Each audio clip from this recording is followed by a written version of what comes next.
이 집에는 지금도 시간이 흐르지 않습니다. 아무도 살지 않는 집, 문은 잠겨 있었고 전기도 끊겨 있었는데 이상하게도 모든 것이 너무 가지런했습니다. 마치 누군가 여기서 멈춰라고 말한 순간에 그대로 굳어버린 것처럼요. 거실 한가운데에는 오래된 괴종시계가 하나 서 있습니다. 그 시계는 23년째 같은 시간을 가리키고 있었죠. 3시 17분. 그 이후로 이 집에서는 아무 일도 일어나지 않았고 아무 소리도 기록되지 않았습니다. 문제는 이 집에 처음 들어온 한 남자가 그 시간을 보는 순간 이상하게도 낯설지 않다고 느꼈다는 겁니다.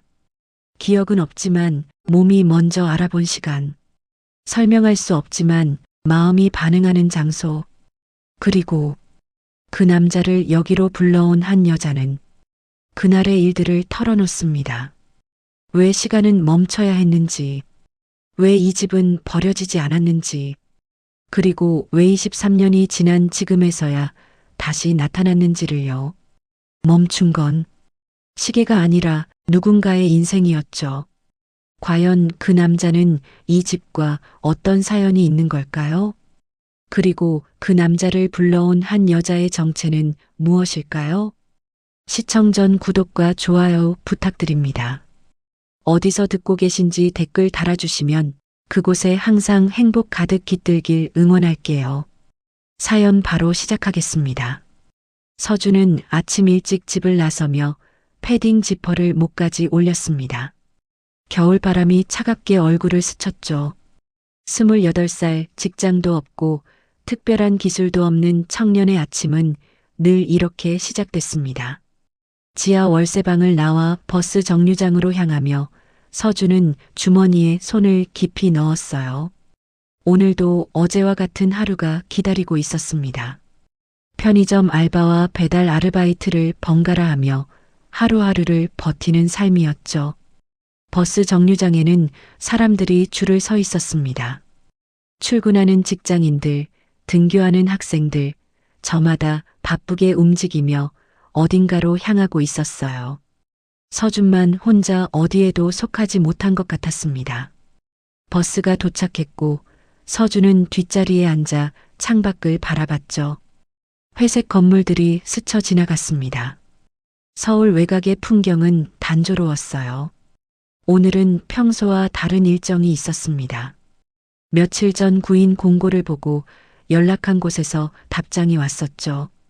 고택관리 및 청소 아르바이트였습니다. 주 3회 3시간씩 일하면 되는 간단한 일이었어요. 급여는 많지 않았지만 서준에게는 모든 일이 필요했습니다. 버스가 큰 대로를 지나 주택가로 접어들었죠.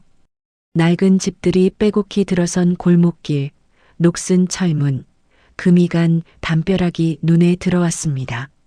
서준은 버스에서 내려 스마트폰으로 지도를 확인하며 골목을 따라 걸었어요. 5분쯤 걸어가니 오래된 2층 주택이 나타났습니다. 집은 생각보다 컸어요. 한옥 스타일은 아니었지만 전통적인 분위기가 남아 있었고 회색 콘크리트 벽은 세월의 발에 있었죠. 철문은 녹이 슬어 있었고 정원에는 앙상한 나무들이 서 있었습니다. 철문 앞에 서서 초인종을 누르려는 서준은 순간 이상한 느낌이 들었습니다. 갑자기 가슴이 두근거렸죠. 왜 그런지 알 수 없었지만 손끝이 차갑게 식어가는 것을 느꼈습니다. 서준은 깊게 숨을 들이마시고 초인종을 눌렀어요. 잠시 후 발소리가 들렸고 철문이 열렸습니다. 50대 후반쯤 되어 보이는 여자가 나타났죠. 베이지색 가디건을 입고 머리를 뒤로 묶은 여자는 서준을 보자마자 멈칫했습니다. 표정이 굳었어요. 눈이 커지더니 입술이 떨렸습니다. 여자는 한참을 서준의 얼굴을 뚫어지게 바라봤죠. 서준은 어리둥절했습니다. 여자의 반응이 이해되지 않았어요.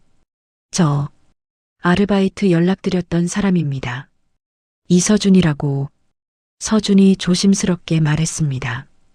여자는 입술을 깨물며 고개를 끄덕였어요. 간신히 정신을 차린 듯 철문을 열고 손짓으로 안내했습니다. 서준은 여자를 따라 집 안으로 들어갔죠. 현관을 지나 거실로 들어서는 순간 서준은 또다시 이상한 느낌을 받았습니다. 낯설지 않았어요. 처음 와본 집인데 어딘가 익숙한 것 같았습니다. 거실에는 오래된 소파와 탁자, 낡은 TV가 놓여 있었고 벽에는 멈춰 있는 시계가 걸려 있었죠. 시계는 3시 17분을 가리키고 있었습니다. 서준은 시계를 바라보며 가슴이 답답해지는 것을 느꼈어요. 숨이 막히는 것 같았습니다. 여자는 서준을 의자로 안내했고 마주 앉아 서준의 얼굴을 계속 바라봤죠. 무언가 말하고 싶은 듯 했지만 참고 있었습니다. 여자는 일에 대해 간단히 설명했어요. 일주일에 3번 와서 집안을 청소하고 정원을 정리하면 됐습니다. 어렵지 않은 일이었죠. 서준은 고개를 끄덕이며 알겠다는 뜻을 전했습니다. 여자는 한숨을 쉬고 일어나 복도로 향했어요. 서준은 여자를 따라 걸으며 벽에 걸린 액자들을 봤습니다. 오래된 가족 사진들이었죠. 부부와 2명의 어린아이가 함께 찍은 사진이었습니다. 서준은 걸음을 멈추고 사진을 자세히 들여다봤어요. 사진 속 아이 중 한 명에게서 묘한 느낌이 들었습니다. 왜일까요? 무슨 사연이 있는 것처럼요. 여자가 뒤돌아보며 서준을 재촉하는 눈빛을 보냈죠. 서준은 황급히 고개를 돌리고 여자를 따라갔습니다. 창고 문이 열렸어요. 안에는 빗자루, 걸레, 청소기가 놓여 있었고 구석에는 낡은 상자들이 쌓여 있었습니다. 먼지가 수북이 쌓인 상자들이었죠. 서준은 상자들을 가리키며 물어보려 했지만 여자가 먼저 손을 저었습니다. 저건 건드리지 말라는 뜻이었어요. 여자는 부엌으로 향하며 천천히 하라는 손짓을 남기고 사라졌습니다. 서준은 혼자 남아 청소도구를 들고 거실로 돌아왔죠. 소파와 탁자를 닦기 시작했습니다. 먼지가 수북이 쌓여 있었어요. 오랫동안 사람이 살지 않은 것 같았습니다. 서준은 걸레질을 하며 주변을 둘러봤죠. 거실 한쪽에 낡은 책장이 있었고 책들이 빼곡히 꽂혀 있었어요. 서준은 책장으로 다가가 책들을 훑어봤습니다. 대부분 오래된 책들이었죠. 한 권을 꺼내 펼쳐보니 책 속지에 글씨가 써 있었습니다. 이강민. 누군가의 이름이었어요. 서준은 책을 도로 꽂고 다시 청소를 계속했습니다.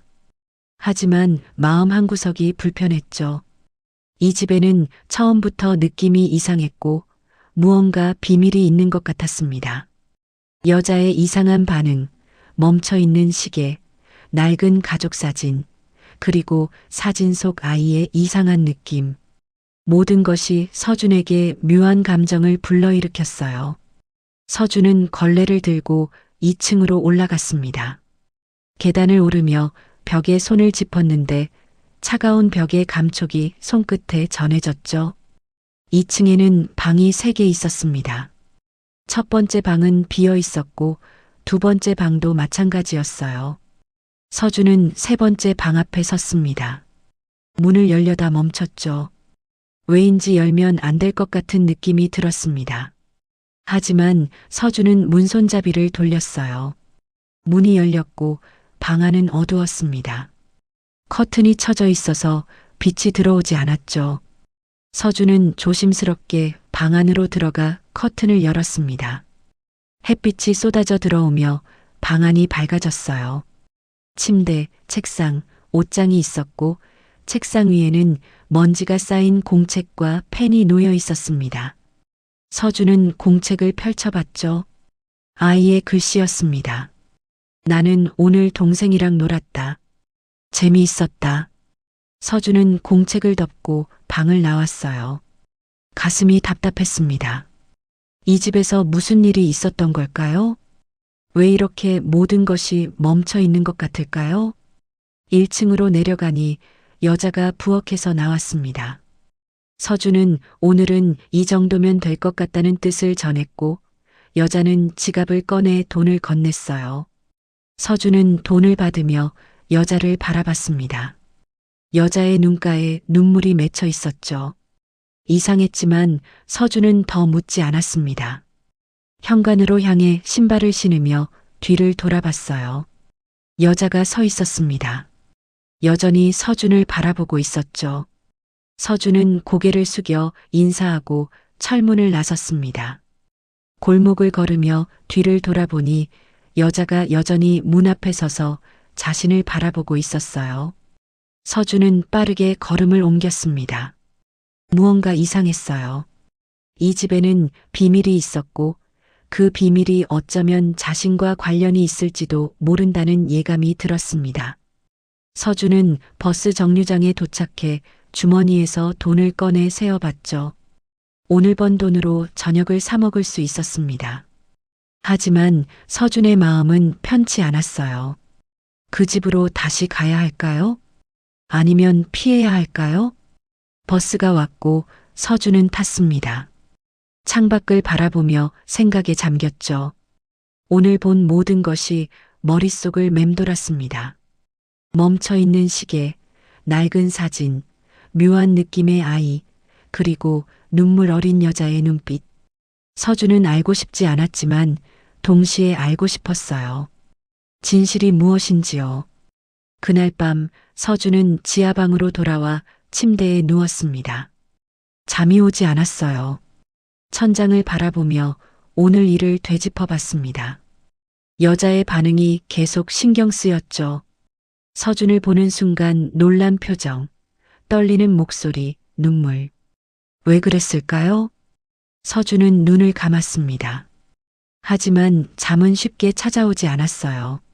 머릿속에는 3시 17분에 멈춰 있는 시계만 계속 떠올랐습니다. 3일이 지났습니다. 서준은 다시 그 집으로 향했어요. 가지 않을 수도 있었지만 돈이 필요했습니다. 버스를 타고 익숙해진 골목을 걸으며 서준은 철문 앞에 섰죠. 이번에는 주저하지 않고 초인종을 눌렀습니다. 여자가 문을 열었어요. 지난번보다 표정이 조금 안정되어 있었습니다. 여자는 말없이 문을 열어주었고 서준은 안으로 들어갔죠. 거실의 시계는 여전히 3시 17분을 가리키고 있었습니다. 서준은 청소 도구를 들고 일을 시작했어요. 먼지를 닦고 바닥을 쓸며 집안 구석구석을 정리했습니다. 여자는 부엌에 있었고 가끔 거실로 나와 서준을 바라보다가 다시 들어갔습니다. 서준이 2층으로 올라가려 할 때 여자가 나타나 손을 저었어요. 오늘은 2층은 하지 말라는 뜻이었습니다.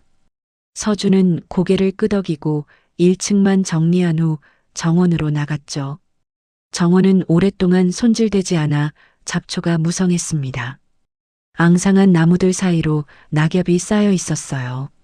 서준은 낙엽을 쓸어 모으기 시작했죠. 그러다 화단 한쪽에서 뭔가를 발견했습니다. 흙 속에 반쯤 묻힌 작은 금속 조각이었어요. 서준은 손으로 흙을 파헤치며 꺼내봤습니다. 오래된 라이터였죠. 은색 표면은 녹슬어 있었고 겉면에 글씨가 새겨져 있었습니다. KM 2001. 서준은 라이터를 손바닥에 올려놓고 바라봤어요. 누군가의 이니셜과 연도였습니다. 2001년이라면 24년 전이었죠. 서준은 라이터를 주머니에 넣고 계속 정원을 정리했습니다. 화단 다른 쪽에서 또 무언가를 발견했어요. 오래된 사진이었습니다. 비닐에 쌓여 있었지만 물기에 젖어 훼손된 상태였죠.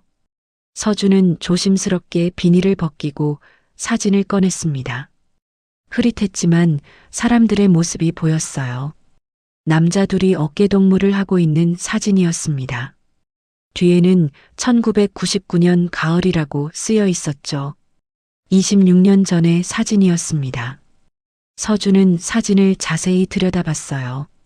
남자들의 얼굴은 흐릿해서 잘 보이지 않았지만 한 명은 거실 액자에서 봤던 가족 사진 속 남자와 비슷한 것 같았습니다. 서준은 사진을 접어 주머니에 넣었죠. 정원 정리를 마치고 집 안으로 들어왔습니다. 여자가 거실에 앉아 있었어요. 서준을 보자 눈빛이 흔들렸습니다. 서준은 주머니에서 라이터를 꺼내 탁자 위에 올려놓았죠. 정원에서 찾았다는 뜻을 전했습니다. 여자는 라이터를 보더니 얼굴이 하얗게 변했어요. 손이 떨렸습니다. 여자는 라이터를 집어들고 한참을 바라봤죠. 눈가에 눈물이 맺혔습니다. 입술을 떨며 뭔가 중얼거렸지만 서준은 알아듣지 못했어요. 여자는 라이터를 꽉 쥐고 부엌으로 들어갔습니다. 서준은 혼자 거실에 남았어요. 뭔가 이상했습니다. 여자의 반응이 심상치 않았죠. 서준은 정리를 마치고 신발을 신으며 부엌 쪽을 바라봤습니다. 여자가 탁자에 앉아 라이터를 쥐고 울고 있었어요. 서준은 아무 말 없이 집을 나섰습니다. 골목을 걸으며 주머니 속 사진을 만졌죠. 사진은 서준이 가져왔습니다. 왜 가져왔는지 스스로도 알 수 없었어요. 그냥 두고 가면 안 될 것 같았습니다. 버스 정류장에 앉아 사진을 다시 꺼내봤죠. 흐릿한 남자들의 얼굴을 들여다봤습니다. 이들은 누구일까요? 왜 정원에 묻혀 있었을까요? 서준은 궁금했지만 답을 찾을 방법이 없었어요. 그날 밤 서준은 지하방에서 사진을 벽에 붙여놓고 바라봤습니다. 침대에 누워 천장을 보며 생각했죠. 라이터의 이니셜 KM, 2001년이라는 연도, 그리고 1999년의 사진. 모두 20년 이상 전의 것들이었습니다. 그 집에서는 무슨 일이 있었던 걸까요? 왜 모든 것이 그때에 멈춰 있는 걸까요? 서준은 잠을 이루지 못했어요. 다음 날 아침 서준은 편의점 알바를 하러 갔습니다. 카운터에 서서 손님을 응대하며 멍하니 시간을 보냈죠. 점심시간이 되자 편의점 사장이 서준에게 도시락을 건넸습니다. 쉬는 시간에 먹으라는 뜻이었어요. 서준은 뒤편 쉼터에 앉아 도시락을 먹었습니다. 스마트폰을 꺼내 뉴스를 보다가 문득 생각이 났죠. KM이라는 이니셜과 거실책 속지에서 봤던 이강민이라는 이름. 혹시 같은 사람일까요? 서준은 검색창에 이강민 2002를 입력했습니다. 여러 결과가 나왔지만 특별한 것은 없었어요. 서준은 계속해서 검색을 이어갔습니다. 그러자 기사 하나가 눈에 들어왔죠. 2002년 3월 15일 서울 외곽주택가에서 화재 발생, 2명 사망. 서준은 기사를 클릭했습니다. 기사 내용은 간단했어요. 주택에서 원인 미상의 화재가 발생했고 집주인 부부가 사망했다는 내용이었습니다. 화재가 발생한 주택의 위치도 그 집과 같았고 사망자 이름은 이강민과 박연이었죠. 서준은 가슴이 철렁했습니다. 이강민. 책 속지에서 봤던 이름이었어요. 그리고 라이터의 이니셜 KM은 강민의 영어 이니셜이었습니다. 서준은 기사를 계속 읽었죠. 화재 당시 집에는 부부와 2명의 어린 자녀가 있었다고 했습니다. 자녀 중 한 명은 중상을 입고 병원으로 이송됐고 다른 한 명은 경상을 입었다고 했어요. 부모는 결국 현장에서 살아남지 못했습니다. 서준은 스마트폰을 쥔 손이 떨렸죠. 23년 전에 그 집에서 화재가 있었습니다. 부모가 죽고 아이들만 살아남았어요. 그렇다면 지금 그 집에 있는 여자는 누구일까요? 그리고 사진 속 아이들은 어디로 갔을까요? 서준은 더 많은 정보를 찾기 위해 계속 검색했습니다. 하지만 그 이후의 기사는 찾을 수 없었어요. 화재 원인도 밝혀지지 않았고 아이들에 대한 추가 정보도 없었습니다. 서준은 스마트폰을 내려놓고 도시락을 먹었죠. 하지만 음식이 목으로 넘어가지 않았습니다. 머릿속이 복잡했어요. 23년 전의 화재, 사망한 부부, 살아남은 아이들, 그리고 자신을 보고 놀란 여자의 반응. 모든 것이 연결되어 있는 것 같았지만 서준은 확신할 수 없었습니다. 편의점으로 돌아가 오후 근무를 마친 후 서준은 다시 그 집으로 향하고 싶은 충동을 느꼈어요. 하지만 참았습니다. 오늘은 일하는 날이 아니었고 갑자기 찾아가면 이상할 것 같았죠. 서준은 지하방으로 돌아갔습니다. 벽에 붙여놓은 사진을 바라보며 생각에 잠겼어요. 1999년 가을에 찍힌 사진 속 두 남자. 한 명은 이강민일 것 같았습니다. 그렇다면 다른 한 명은 누구일까요? 친구, 형제, 동료? 서준은 알 수 없었어요. 그날 밤 서준은 꿈을 꿨습니다. 불길에 휩싸인 집, 울고 있는 아이들, 그리고 3시 17분에 멈춰 있는 시계. 서준은 비명을 지르며 잠에서 깼어요. 온몸이 땀으로 젖어 있었습니다. 가슴이 두근거렸죠. 서준은 침대에서 일어나 물을 마시며 창밖을 바라봤습니다. 새벽 4시였어요. 잠을 다시 청하려 했지만 쉽지 않았습니다. 다음 날 서준은 예정대로 그 집을 다시 찾아갔죠. 여자가 문을 열었을 때 눈이 퉁퉁 부어 있었습니다. 밤새 운 것 같았어요. 서준은 아무 말 없이 안으로 들어가 청소를 시작했습니다. 여자는 거실에 앉아 서준을 바라봤죠. 한참을 그렇게 지켜보다가 입을 열었습니다. 당신 몇 살이에요? 여자가 물었습니다. 28살입니다. 서준이 답했습니다. 여자는 고개를 끄덕이며 눈을 감았어요. 무언가 계산하는 것 같았습니다. 어디서 태어났어요? 여자가 다시 물었습니다. 서준은 걸레질을 멈추고 여자를 바라봤죠. 잘 모릅니다. 고아원에서 자랐어요.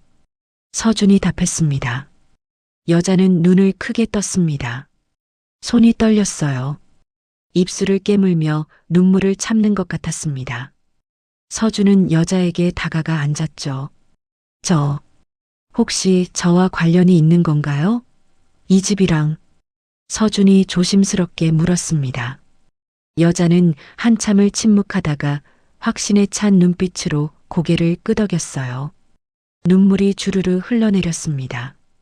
거실의 시계가 3시 17분을 가리키고 있었습니다. 서준은 그 시간이 무슨 의미인지 이제 조금씩 알 것 같았어요. 모든 것이 멈춰버린 시간이었습니다. 여자는 한참을 울다가 겨우 진정했습니다. 눈을 닦으며 서준을 바라봤어요. 여자의 이름은 김미영이었습니다. 이 집 주인이었던 이강민의 집에서 가정부로 일했죠. 23년 전까지요. 서준은 미영의 말을 조용히 들었습니다. 미영은 깊게 숨을 들이마시고 이야기를 시작했어요. 2002년 3월 15일 오후였습니다. 미영은 평소처럼 시장에 장을 보러 나갔어요. 집을 나선 시간은 오후 2시였죠. 돌아온 시간은 오후 3시 30분쯤이었습니다. 골목 어귀에 들어서자마자 이상한 냄새가 났어요. 타는 냄새였습니다. 미영은 가슴이 철렁하며 빠르게 집으로 달려갔죠.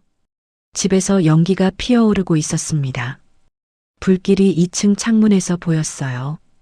미영은 비명을 지르며 현관으로 뛰어갔습니다. 문은 열려 있었죠. 안으로 들어가려 했지만 연기가 너무 심해 들어갈 수 없었어요. 이웃 사람들이 모여들었고 누군가 119에 신고했습니다. 미영은 울부짖으며 안을 들여다봤죠. 거실에서 아이 울음소리가 들렸습니다. 미영은 옷으로 입과 코를 막고 안으로 들어갔어요. 연기 속에서 아이 둘이 보였습니다. 한 아이는 바닥에 쓰러져 있었고 다른 아이는 울고 있었죠. 미영은 울고 있는 아이를 먼저 밖으로 안고 나왔습니다. 3살짜리 민호였어요. 다시 들어가려 했지만 소방관들이 도착해 막았습니다. 소방관들이 안으로 들어가 쓰러진 아이를 구했죠. 5살짜리 서준이었습니다. 머리에서 피가 흐르고 있었고 의식이 없었어요. 구급차가 왔고 서준은 급히 병원으로 이송됐습니다. 소방관들이 2층으로 올라갔을 때는 이미 늦었어요. 이강민과 박연희는 침실에서 발견됐습니다. 두 사람 모두 살아남지 못했죠. 미영은 그 자리에 주저앉아 울었습니다. 민호를 안고 울부짖었어요. 서준은 병원으로 이송되어 머리 부상으로 수술을 받았습니다. 다행히 생명에는 지장이 없었지만 문제가 있었어요. 기억을 잃었습니다. 화재 당시의 기억뿐 아니라 그 이전의 모든 기억이 사라졌죠. 부모도 동생도 자기 이름조차 기억하지 못했습니다. 병원에서는 외상성 기억상실 진단이 나왔어요. 시간이 지나면 회복될 수도 있고 영구적일 수도 있었습니다. 미영은 매일 병원에 가서 서준을 돌봤죠. 민호도 데리고 갔습니다. 하지만 서준은 민호를 보고도 아무것도 기억하지 못했어요. 2달이 지났습니다. 서준은 퇴원했지만 갈 곳이 없었어요. 친척도 없었고 미영이 아이 둘을 돌볼 형편도 안 됐습니다. 결국 둘 중 서준을 아동보호시설로 보냈죠. 미영은 민호만 데리고 이 집에 남았습니다. 집은 이강민의 유산이었고 미영은 민호를 키우기로 결심했어요.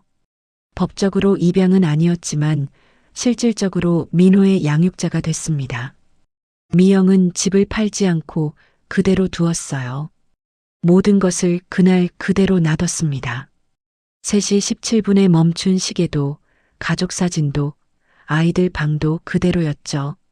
언젠가 서준이 돌아올지도 모른다는 희망을 버리지 못했습니다. 하지만 23년이 지났고 서준은 나타나지 않았어요. 미영은 민호를 키우며 평범하게 살았습니다. 민호는 건강하게 자랐고 지금은 26살이 됐죠. 회사에 다니며 독립해 살고 있었습니다. 미영은 혼자 이 집을 지켰어요. 서준이 혹시라도 돌아올까봐 집을 떠날 수 없었습니다. 그런데 며칠 전 서준이 나타났죠. 아르바이트 구인 공고를 보고 연락한 젊은 남자. 미영은 사진을 보고 가슴이 멎는 줄 알았습니다. 어린 서준과 너무 닮아 있었어요. 하지만 확신할 수 없었습니다.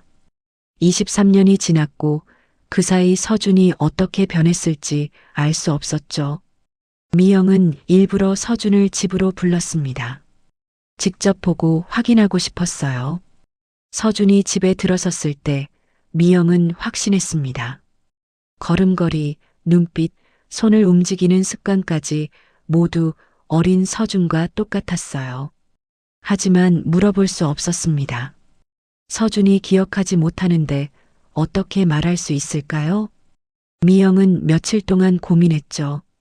그러다 라이터가 발견됐고 서준이 질문을 시작했습니다. 미영은 더 이상 숨길 수 없다고 판단했어요. 이야기를 끝낸 미영은 서준을 바라봤습니다. 서준은 멍하니 앉아 있었어요. 모든 것이 믿기지 않았습니다. 자신이 이 집 아이였다는 거? 부모가 화재로 죽었다는 거? 동생이 있었다는 거? 서준은 고개를 저으며 중얼거렸습니다. 미영은 일어나 서랍에서 봉투 하나를 꺼냈어요. 서준에게 건넸습니다.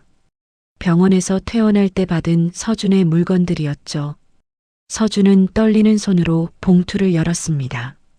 안에는 낡은 신분증과 사진 몇 장이 들어 있었어요. 신분증에는 이서준, 1997년생이라고 적혀 있었습니다. 사진 속에는 어린 남자아이가 웃고 있었어요. 서준은 사진을 들여다봤습니다. 자신인지 확신할 수 없었지만 미영의 말이 사실이라면 이 아이가 자신이었죠.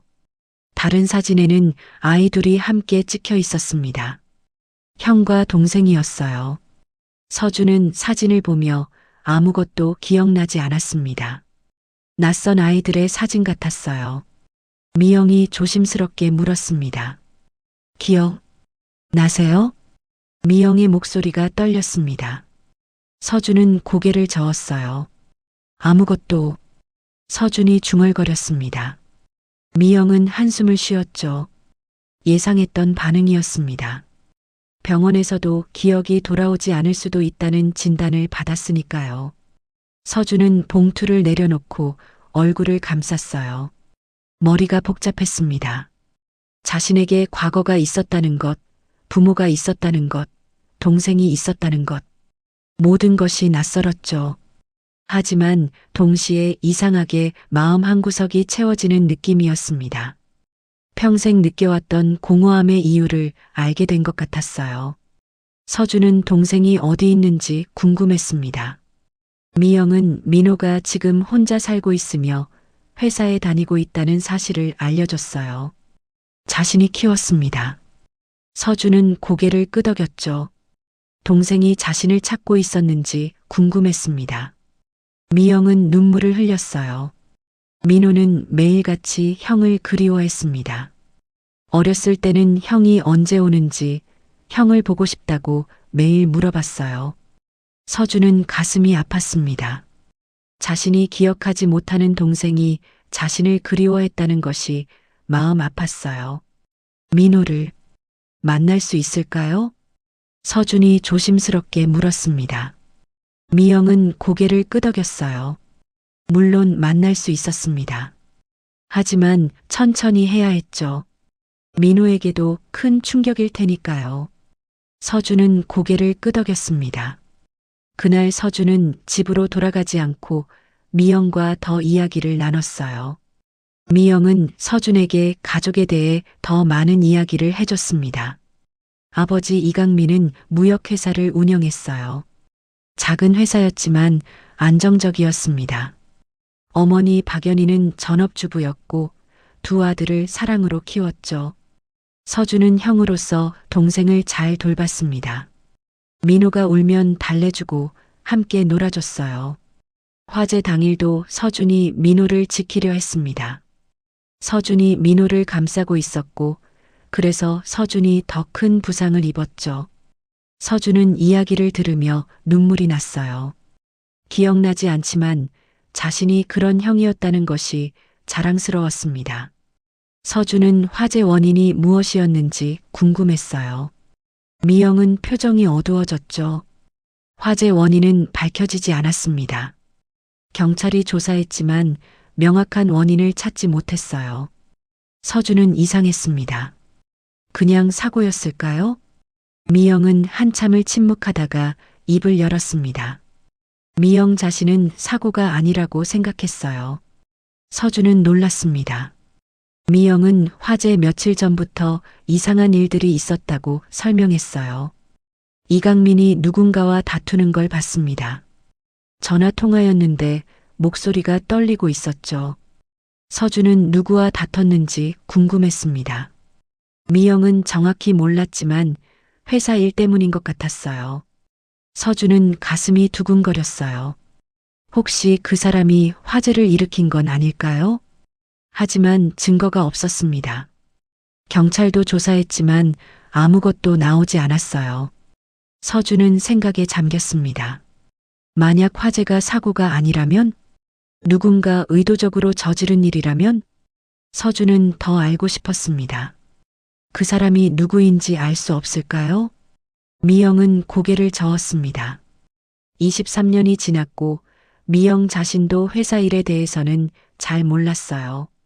서준은 아쉬웠지만 어쩔 수 없었습니다.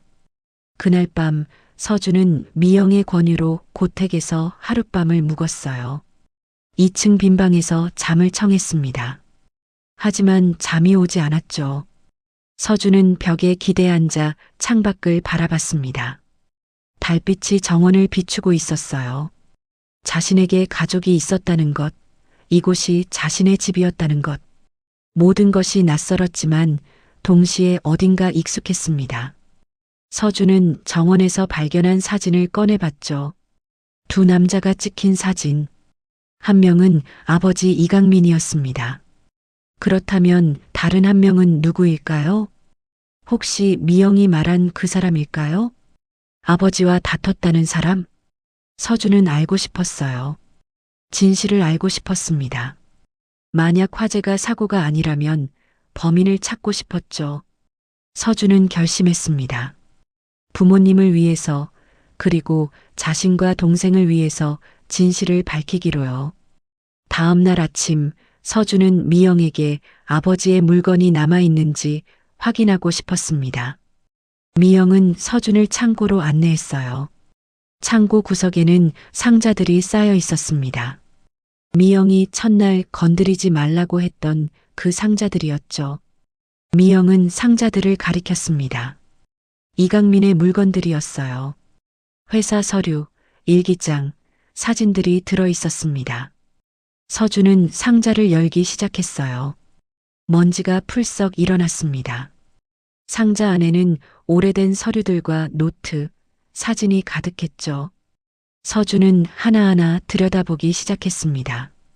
첫 번째 상자에는 회사 서류가 들어 있었어요. 계약서, 거래 명세서, 회계 장부 등이 빼곡했습니다. 서준은 서류를 넘기며 살펴봤죠. 2001년과 2002년 초의 서류들이 대부분이었습니다. 서준은 이상한 점을 발견했어요. 2001년 말부터 회사 자금 흐름이 불안정했습니다. 큰 금액이 빠져나가고 있었죠. 서준은 장부를 자세히 들여다봤습니다. 지출 내역에 업무 추진비라는 항목이 많았어요. 하지만 구체적인 내용은 기재되어 있지 않았습니다. 서준은 두 번째 상자를 열었죠. 안에는 일기장과 수첩이 들어 있었습니다. 서준은 일기장을 펼쳐봤어요. 아버지의 글씨였습니다. 2002년 1월부터 3월까지의 기록이 적혀 있었죠. 서준은 마지막 날짜를 확인했습니다. 2002년 3월 14일. 화재가 일어나기 하루 전이었어요. 서준은 일기를 읽기 시작했습니다. 2002년 1월 10일. 회사 자금에 문제가 있다. 장부를 확인해 보니 지난 6개월간 큰 금액이 빠져나갔다. 누가 했는지 확인 중이다. 2002년 1월 25일. 그가 한 짓이었다. 믿을 수 없다. 20년 친구를 이렇게 배신할 수 있나? 2002년 2월 8일. 그와 대면했다. 인정했다. 하지만 사과는 없었다. 오히려 협박했다. 경찰에 신고하면 나도 무사하지 못할 거라는 말을 들었다. 2002년 2월 20일. 증거를 모으고 있다. 신고할 것이다. 아내와 아이들을 위해서라도. 2002년 3월 5일. 그가 다시 연락했다. 협박이 심해졌다. 두렵지만 물러서지 않을 것이다. 2002년 3월 14일. 내일 경찰서에 간다. 모든 증거를 제출할 것이다.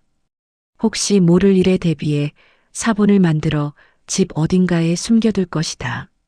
서준은 일기를 읽으며 손이 떨렸어요. 아버지는 누군가에게 배신당했고 그 사람을 신고하려 했습니다. 하지만 그 다음날 화재가 일어났죠. 이것은 우연일까요? 아니면 계획된 일일까요? 서준은 일기장을 덮고 수첩을 펼쳤습니다. 수첩에는 이름 하나가 적혀 있었어요. 박재혁? 그리고 옆에는 전화번호와 주소가 적혀 있었습니다. 서준은 그 이름을 노트에 적어두었죠. 세 번째 상자를 열었습니다. 안에는 사진들이 가득했어요. 가족 사진, 회사 사진, 친구들과 찍은 사진. 서준은 사진들을 하나씩 들여다봤습니다. 그러다 익숙한 사진을 발견했어요. 정원에서 찾았던 그 사진이었습니다. 두 남자가 어깨동무를 하고 찍은 사진. 하지만 이번에는 훼손되지 않은 원본이었죠. 뒤에 글씨가 선명하게 보였습니다. 강민, 재혁. 1999년 가을. 우정은 영원하리. 서준은 가슴이 철렁했어요. 재혁? 수첩에 적혀 있던 박재혁. 같은 사람이었습니다. 서준은 사진 속 두 남자를 자세히 봤죠. 한 명은 아버지 이강민이었고 다른 한 명이 박재혁이었습니다. 친구였던 것 같았어요. 하지만 그 친구가 아버지를 배신했습니다. 그리고 아버지가 신고하려던 바로 다음 날 화재가 일어났죠. 서준은 확신했습니다. 박재혁이 관련되어 있다고요. 서준은 상자들을 다시 정리하며 필요한 것들을 골랐습니다. 일기장, 수첩, 사진, 그리고 회계장부. 모두 서준의 가방에 넣었어요. 미영이 창고로 들어왔습니다. 서준의 표정을 보고 무언가 찾았다는 것을 알았죠. 박재혁? 아세요? 서준이 물었습니다. 미영은 고개를 끄덕였어요. 이강민의 친구이자 사업 파트너였습니다. 화재 이후로는 연락이 끊겼죠. 서준은 알겠다고 고개를 끄덕였습니다. 이제 해야 할 일이 명확했어요. 박재혁을 찾아야 했습니다. 그리고 진실을 밝혀야 했죠. 서준은 미영에게 감사 인사를 하고 집을 나섰습니다. 가방에는 아버지가 남긴 증거들이 들어 있었어요. 서준은 버스를 타고 지하방으로 돌아가며 생각했습니다. 박재혁을 어떻게 찾을 것인가? 23년이 지났는데 그 사람이 아직 같은 곳에 살고 있을까요? 서준은 수첩에 적힌 주소를 확인했어요. 시도해볼 가치는 있었습니다. 서준은 지하방으로 돌아와 책상 앞에 앉았습니다. 아버지의 일기장과 수첩, 사진들을 펼쳐놓고 하나씩 살펴봤어요. 박재혁? 이강민의 20년 친구이자 사업 파트너, 그리고 배신자. 서준은 수첩에 적힌 주소를 확인했습니다. 서울 강남구였죠. 23년 전 주소였지만 혹시 모를 일이었습니다. 서준은 스마트폰으로 그 주소를 검색했어요. 지금은 고층 건물이 들어선 지역이었습니다. 23년 전에는 달랐을 거예요. 서준은 박재혁이라는 이름을 검색해 봤습니다. 여러 결과가 나왔지만 동명이인이 너무 많았어요. 서준은 박재혁 무역으로 검색 범위를 좁혔습니다. 그러자 몇 개의 기사가 나타났죠. 2005년 기사였습니다. 무역업체 대표 박재혁, 부동산 투자로 성공 행보. 서준은 기사를 클릭했어요. 기사 내용은 간단했습니다. 박재혁이 무역업을 접고 부동산 투자로 전환해 큰 성공을 거뒀다는 내용이었죠. 사진도 실려 있었습니다. 40대 중반쯤 되어 보이는 남자였어요. 서준은 사진을 확대해 자세히 봤습니다. 정원에서 찾은 사진 속 남자와 비슷했죠. 23년이 지나 나이가 들었지만 윤곽은 같았습니다. 서준은 더 검색했어요. 2010년, 2015년 기사들도 나왔습니다. 박재혁은 계속 부동산 투자로 돈을 벌었고 지금은 여러 건물을 소유하고 있었죠. 서준은 최근 기사를 찾았습니다. 2024년 기사였어요. 건물주 박재혁, 청담동 빌딩 매입. 기사에는 박재혁의 회사 주소가 나와 있었습니다. 강남구 청담동이었죠. 서준은 주소를 노트에 적었습니다. 다음 날 아침 서준은 일찍 일어나 그 주소로 향했어요. 버스와 지하철을 갈아타며 청담동에 도착했습니다. 고급 상가 건물들이 즐비한 거리였죠. 서준은 주소를 확인하며 걸었습니다. 한 건물 앞에 멈춰 섰어요. 10층짜리 건물이었습니다. 1층에는 고급 브랜드 매장이 들어서 있었고 위층은 사무실로 보였죠. 건물 입구에는 박재혁 빌딩이라는 명패가 붙어 있었습니다. 서준은 건물을 올려다봤어요. 이 건물 주인이 박재혁이었습니다. 아버지를 배신하고 불을 쌓은 사람. 서준은 가슴이 답답했죠. 건물 안으로 들어갔습니다. 로비는 넓고 깨끗했어요. 엘리베이터 앞에 안내판이 있었고 박재혁 사무실은 10층이었어요. 서준은 엘리베이터를 탔습니다. 10층 버튼을 눌렀죠. 엘리베이터가 올라가는 동안 서준은 긴장했습니다. 무슨 말을 해야 할까요? 어떻게 접근해야 할까요? 엘리베이터 문이 열렸습니다. 복도 끝에 사무실 문이 보였어요. 서준은 천천히 걸어갔습니다. 문 앞에 섰죠. 초인종을 누르려다 멈췄습니다. 갑자기 두려웠어요. 하지만 서준은 깊게 숨을 들이마시고 초인종을 눌렀습니다. 잠시 후 문이 열렸어요. 60대 중반쯤 되어 보이는 남자가 나타났습니다. 정장을 입고 있었고 회색 머리를 깔끔하게 빗어 넘겼죠. 기사에서 봤던 박재혁이었습니다. 박재혁은 서준을 위아래로 훑어봤어요. 누구세요? 박재혁이 물었습니다. 서준은 한참을 망설였습니다. 이강민 씨에 대해 여쭤보러 왔습니다. 서준이 조심스럽게 말했습니다.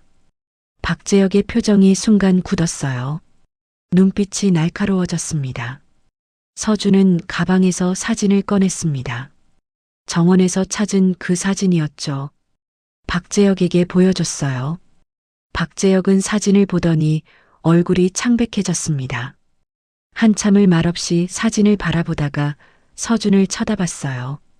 문을 열어주며 손짓했습니다. 서준은 박재혁을 따라 안으로 들어갔죠. 사무실은 넓고 고급스러웠습니다. 큰 창으로 강남 전경이 보였어요. 박재혁은 소파를 가리켰습니다. 서준은 소파에 앉았고 박재혁은 맞은편에 앉았죠. 박재혁은 서준을 한참 바라봤습니다. 당신은? 박재혁이 입을 열었습니다.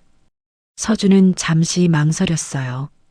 정체를 밝혀야 할까요? 아니면 숨겨야 할까요? 서준은 결심했습니다. 저는 이강민의 아들입니다. 서준이 말했습니다. 박재혁은 눈을 크게 떴어요. 의자 등받이에 몸을 기댔습니다. 한참을 침묵했죠. 서준? 박재혁이 떨리는 목소리로 말했습니다. 서준은 놀랐어요. 박재혁이 자신의 이름을 알고 있었습니다. 박재혁은 얼굴을 감쌌습니다. 이강민이 서준 얘기를 많이 했었죠. 자랑스러운 아들이라고, 동생을 잘 돌본다고 자주 말했었습니다.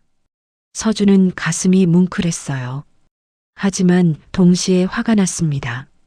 이 사람이 아버지의 친구였다면서 배신했잖아요.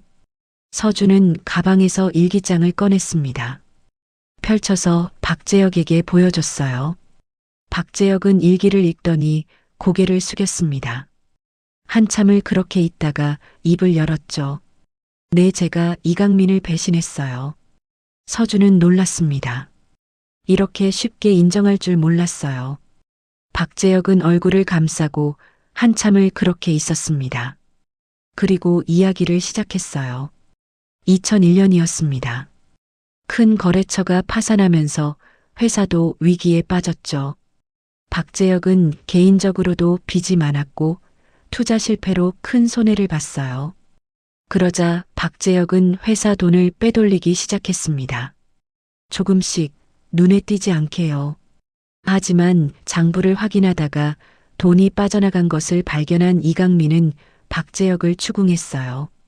박재혁은 인정했습니다. 용서를 빌었죠. 하지만 이강민은 경찰에 신고하겠다는 입장이었습니다. 박재혁은 두려웠어요. 감옥에 가면 모든 것을 잃을 것 같았습니다. 결국 박재혁은 이강민을 협박도 해봤지만 이강민은 물러서지 않았어요. 증거를 모으고 경찰에 신고할 준비를 했습니다. 박재혁은 절망했죠. 그리고 2002년 3월 15일 화재가 일어났습니다. 서준은 박재혁의 이야기를 들으며 숨을 참았어요. 화재, 당신이 일으킨 겁니까? 서준이 떨리는 목소리로 물었습니다. 박재혁은 고개를 저었습니다. 아니었어요. 자신은 안 했습니다. 서준은 믿을 수 없었어요. 아버지가 신고하려던 바로 다음 날 화재가 일어났는데요. 박재혁은 눈물을 흘렸습니다. 자신도 의심받았습니다. 경찰이 자신을 조사했어요. 하지만 알리바이가 있었습니다. 그날 박재혁은 부산으로 출장 간 상태였죠. 증거도 있었습니다.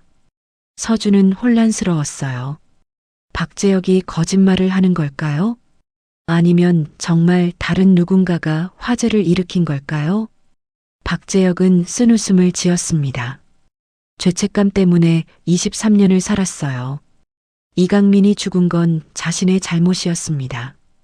자신이 배신하지 않았다면 화재도 일어나지 않았을 거예요. 서준은 가슴이 답답했습니다.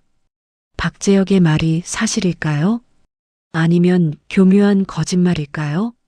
화재 당시 아버지한테 협박한 사람이 또 있었습니까? 서준이 물었습니다. 박재혁은 잠시 생각하더니 고개를 끄덕였어요. 사채업자들이 있었습니다.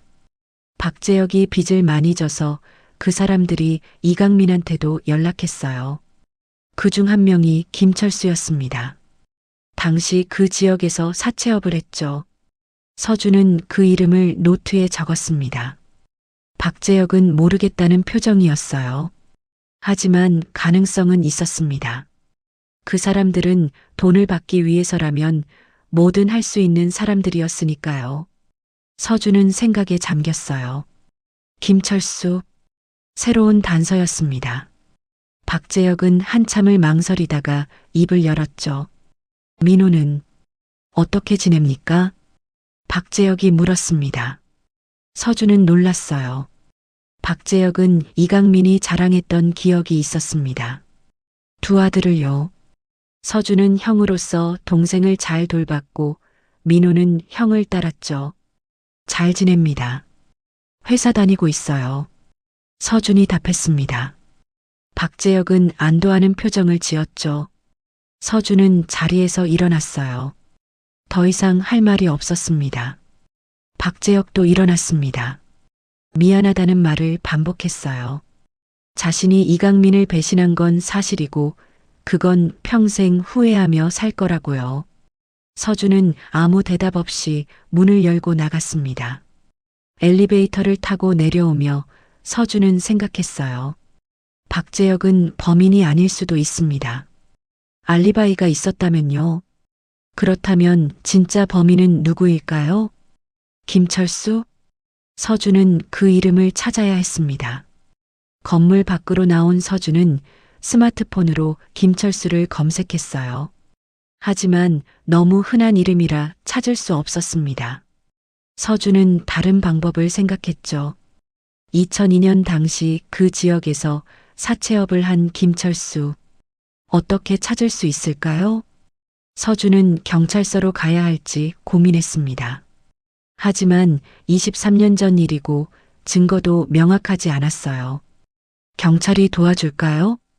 서준은 일단 지하방으로 돌아가기로 했습니다. 더 조사해야 할 것 같았어요. 버스를 타고 돌아가며 서준은 창밖을 바라봤습니다. 진실은 점점 복잡해지고 있었어요. 박재혁은 배신자지만 범인은 아닐 수도 있었습니다. 진짜 범인은 김철수라는 사채업자일 수도 있었죠. 아니면 또 다른 누군가일 수도 있었습니다. 서준은 포기하고 싶지 않았어요. 반드시 진실을 밝히고 싶었습니다. 부모님을 위해서, 그리고 자신과 민호를 위해서요. 지하방에 도착한 서준은 책상에 앉아 노트를 펼쳤습니다. 지금까지 알아낸 것들을 정리했어요. 첫 번째, 이강민은 박재혁에게 배신당했고 이강민은 경찰에 신고하려 했습니다. 두 번째, 신고 전날 화재가 일어났죠. 세 번째, 박재혁은 알리바이가 확실했고 마지막 네 번째로 김철수라는 사채업자가 이강민에게 연락했다는 거였어요. 서준은 김철수를 찾아야 했습니다. 하지만 어떻게? 서준은 인터넷을 뒤지며 사채업자와 관련된 오래된 뉴스 기사들을 읽다가 김철수가 불법 사채업으로 구속됐다는 내용의 기사를 발견했습니다. 징역 3년을 선고받았고 출소 후 인천에서 중고차 매매업을 시작한다는 행적도 찾았어요. 다음 날 서준은 인천으로 향했습니다. 중고차 매매단지는 넓었어요. 수십 개의 매장이 즐비했습니다. 서준은 하나씩 돌아다니며 김철수를 찾았죠. 1시간쯤 걸어 다니다가 한 매장 앞에 멈췄습니다. 철수 모터스. 서준은 매장 안으로 들어갔어요. 중고차들이 진열되어 있었고 안쪽 사무실에 한 남자가 앉아 있었습니다. 60대 중반쯤 되어 보이는 남자였죠. 서준은 사무실로 다가갔습니다. 남자는 고개를 들어 서준을 봤어요. 무슨 일이냐는 표정이었습니다. 서준은 잠시 망설이다가 입을 열었습니다. 김철수 씨, 맞으십니까? 서준이 조심스럽게 물었습니다. 남자의 표정이 굳었어요. 경계하는 눈빛이었습니다. 저는 이강민의 아들입니다. 서준이 말했습니다. 김철수는 얼굴이 하얗게 변했어요. 의자에서 일어나더니 뒤로 물러섰습니다. 손이 떨리고 있었죠. 서준은 김철수의 반응을 보며 확신했습니다. 이 사람은 뭔가 알고 있었어요. 김철수는 한참을 서준을 바라봤습니다. 그리고 사무실 안으로 들어가 문을 닫았어요. 서준도 따라 들어갔죠. 김철수는 소파에 주저앉았습니다. 얼굴을 감싸고 한참을 그렇게 있었어요. 서준은 조용히 기다렸습니다. 김철수가 먼저 말을 꺼낼 때까지요. 한참 후 김철수가 고개를 들었습니다. 눈이 충혈되어 있었어요. 서준은 화재에 대해 알고 싶었습니다. 2002년 3월 15일 화재요. 김철수는 한숨을 쉬었습니다. 알 거라고 생각했던 모양이었어요. 언젠가는 이날이 올 거라고요. 김철수는 이야기를 시작했습니다. 2002년 초 박재혁은 김철수한테 큰 빚이 있었습니다. 5천만 원이었어요. 박재혁은 갚을 능력이 없었죠. 김철수는 박재혁을 압박했고 박재혁은 회사 돈을 빼돌려 갚으려 했어요. 하지만 이강민이 알아챘죠. 이강민은 경찰에 신고하려 했습니다. 김철수는 두려웠어요. 박재혁이 잡히면 자신도 연루될 테니까요. 김철수는 이강민한테 연락해 협박했지만 이강민은 거절했습니다. 김철수는 급해졌죠. 그리고 결정을 내렸습니다. 서준은 숨을 멈췄어요.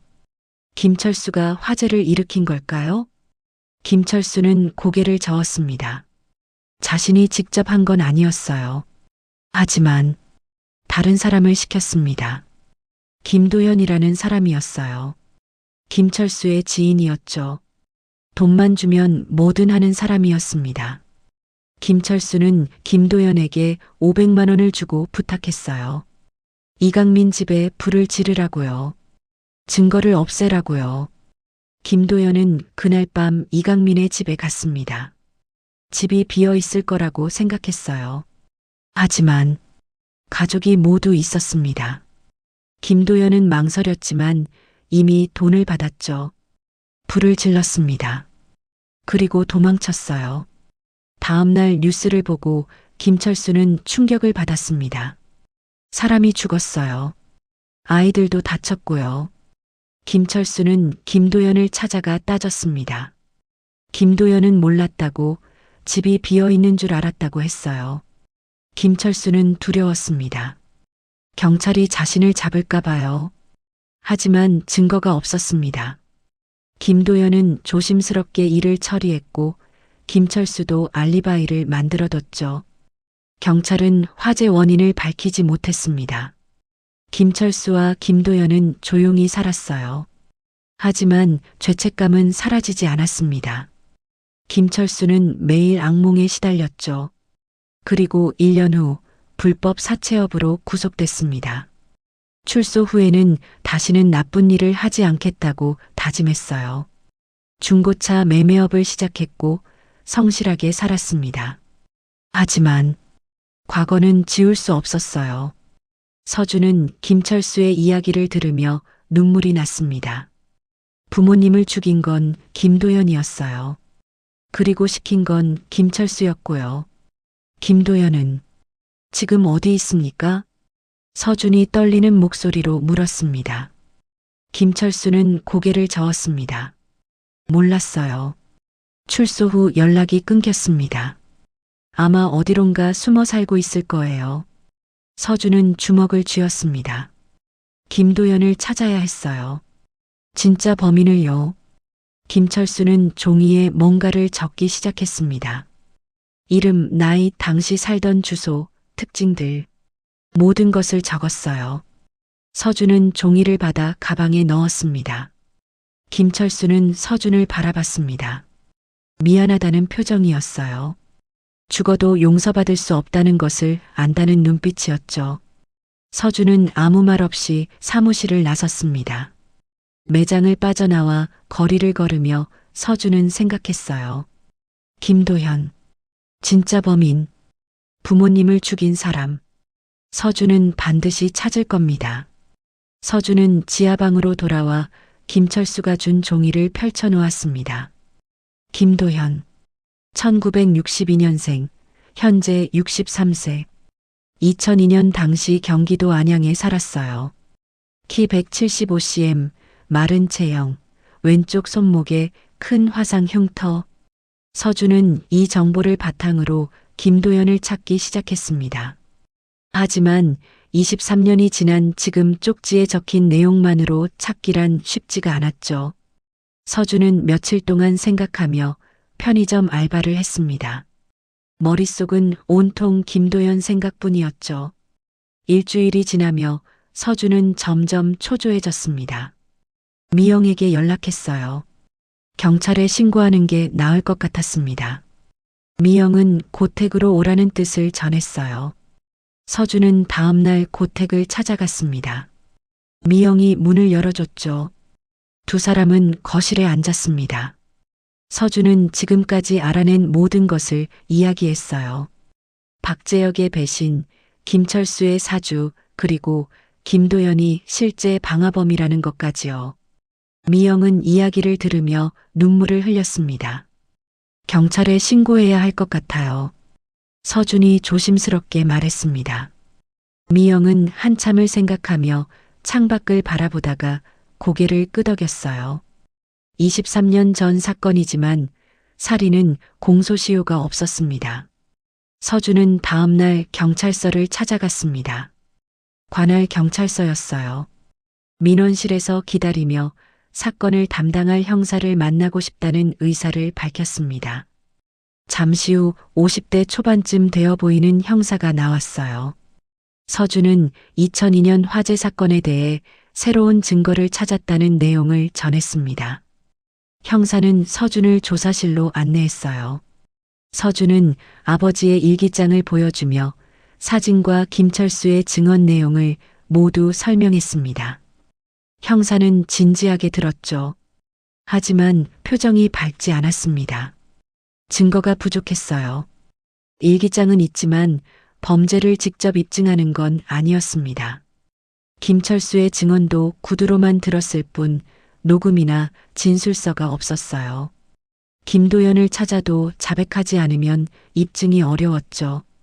형사는 일단 사건을 재수사하겠다는 입장이었습니다. 하지만 시간이 걸릴 거였어요. 23년 전 사건이라 자료도 많이 남아있지 않았습니다. 서준은 실망하며 경찰서를 나왔습니다. 거리를 걸으며 답답함을 느꼈어요. 김도연을 직접 찾아야 할까요? 하지만 어디서 어떻게 찾아야 할지 막막했습니다. 서준은 지하방으로 돌아가 다시 인터넷을 뒤지며 김도연의 과거 주소를 중심으로 주변을 검색했어요. 혹시 지금도 그 근처에 살고 있을까요? 서준은 안양 지역 부동산, 교회, 복지관 등을 찾아보며 혹시 어디선가 김도연이라는 이름이 나올까 싶었습니다. 하지만 아무것도 찾을 수 없었어요. 일주일이 더 지나며 서준은 지쳐갔습니다. 편의점에서 야간 근무를 하며 멍하니 창밖을 바라봤어요. 새벽 2시쯤이었습니다. 손님이 거의 없는 시간이었죠. 문득 민호 생각이 났습니다. 아직 만나지 못했어요. 미영이 천천히 하자는 의견이었고 서준도 준비가 안 됐었죠. 하지만 이제는 만나고 싶었습니다. 동생을요. 서준은 다음날 미영에게 연락했습니다. 민호를 만나고 싶다는 마음을 전했어요. 미영은 잠시 침묵하며 생각하다가 알겠다는 뜻을 밝혔습니다. 민호한테 연락해보겠다는 거였죠. 이틀 후 미영에게 전화가 왔습니다. 민호도 만나고 싶어 한다는 소식이었어요. 이번 주말에 고택에서 만나기로 했습니다. 서준은 긴장하며 며칠을 보냈습니다. 23년 만에 만나는 동생, 기억도 나지 않는 동생. 서준은 어떻게 대해야 할지 몰랐어요. 주말이 왔습니다. 서준은 일찍 일어나 씻고 옷을 갈아입으며 거울을 보고 머리를 다듬었습니다. 손이 떨렸죠. 오전 11시 서준은 고택에 도착했습니다. 미영이 문을 열어줬어요. 민호는 아직이에요. 곧 올 거예요. 미영이 말했습니다. 서준은 거실에 앉아 기다리며 시계를 계속 봤어요. 3시 17분을 가리키고 있는 그 시계. 오전 11시 20분쯤 초인종이 울렸습니다. 미영이 문을 열었어요. 어머니. 밖에서 밝은 목소리가 들렸습니다. 서준은 긴장하며 일어나 현관 쪽을 바라봤죠.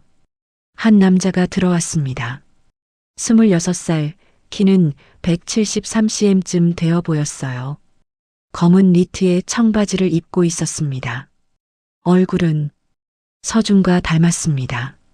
눈매, 코, 입모양이 비슷했어요. 남자는 서준을 보고 멈췄습니다. 한참을 그렇게 서로를 바라봤죠. 미영이 소개했습니다. 민호였습니다. 서준의 동생이었어요. 형? 민호가 떨리는 목소리로 말했습니다. 서준은 가슴이 뭉클했습니다. 민호는 천천히 다가오며 서준 앞에 섰습니다. 눈에 눈물이 가득했죠. 형? 진짜 형 맞아? 민호가 울먹이며 물었습니다. 서준은 고개를 끄덕였습니다. 민호는 참았던 눈물을 쏟아내며 서준을 꽉 껴안았어요. 형? 보고 싶었어? 정말? 민호가 울먹이며 말했습니다. 서준은 어색했지만 민호를 껴안았습니다. 기억은 나지 않았지만 이 사람이 자신의 동생이라는 것은 알았어요. 두 사람은 한참을 그렇게 있었습니다. 미영도 옆에서 눈물을 닦았죠. 민호는 겨우 진정하며 서준에서 떨어졌습니다. 눈물을 닦으며 미안하다는 표정이었어요. 서준은 괜찮다는 뜻을 전했습니다. 세 사람은 거실에 앉았어요. 민호는 계속 서준을 바라보며 믿기지 않는다는 표정을 지었죠. 미영이 차를 내왔습니다. 민호는 서준에게 그동안 어떻게 살았는지 궁금해했어요. 서준은 고아원에서 자랐고 18살에 나와 혼자 살았다는 사실을 밝혔습니다. 일도 여러 가지를 했고 지금은 편의점 알바를 한다고 했죠. 민호는 안타까운 표정을 지으며 자신은 미영 어머니 덕분에 잘 자랐다고 했어요. 대학도 나왔고 지금은 중소기업에서 마케팅 일을 한다고 했습니다. 서준은 다행이라고 생각했습니다. 민호만이라도 잘 자란 게요. 민호는 서준에게 기억이 나는지 물었어요. 서준은 고개를 저으며 아무것도 기억나지 않는다고 했죠. 민호는 슬퍼했습니다. 하지만 이해한다고 중요한 건 지금 만났다는 거라는 뜻을 전했어요. 두 사람은 오랜 시간 이야기를 나눴습니다. 서준은 민호에게 화재 조사에 대해서도 말하며 범인을 찾고 있다는 사실을 알렸어요. 민호는 진지하게 들으며 도와주고 싶다는 의사를 밝혔습니다. 서준은 고마웠어요. 해가 지고 저녁이 되며 미영이 저녁을 준비했습니다. 세 사람은 함께 식탁에 앉았죠. 오랜만에 따뜻한 밥상이었습니다. 서준은 이상한 느낌을 받으며 가족이라는 게 이런 건가 생각했어요. 함께 밥을 먹고 이야기를 나누는 것. 서준은 평생 그리워했던 것을 지금 느끼고 있었습니다. 저녁을 먹고 민호는 형과 더 이야기하고 싶다는 마음을 보였어요. 두 사람은 정원으로 나갔습니다. 밤 공기가 차가웠죠. 민호는 서준 옆에 서며 입을 열었습니다. 형, 기억 안 나도 괜찮아. 나는 형이 돌아온 것만으로도 좋아. 민호가 말했습니다. 서준은 민호를 바라보며 대답했어요. 고마워. 그리고 미안해. 서준이 말했습니다. 민호는 고개를 저었습니다. 형은 나를 구했어. 그것만으로 충분해. 민호가 말했습니다. 서준은 가슴이 뭉클했습니다. 기억은 나지 않지만 자신이 그랬다니 다행이었어요. 두 사람은 한참을 정원에 서 있었습니다. 그날 밤 서준은 다시 고택에서 묵으며 민호도 함께 머물렀습니다. 형제가 같은 집에서 자는 건 23년 만이었죠.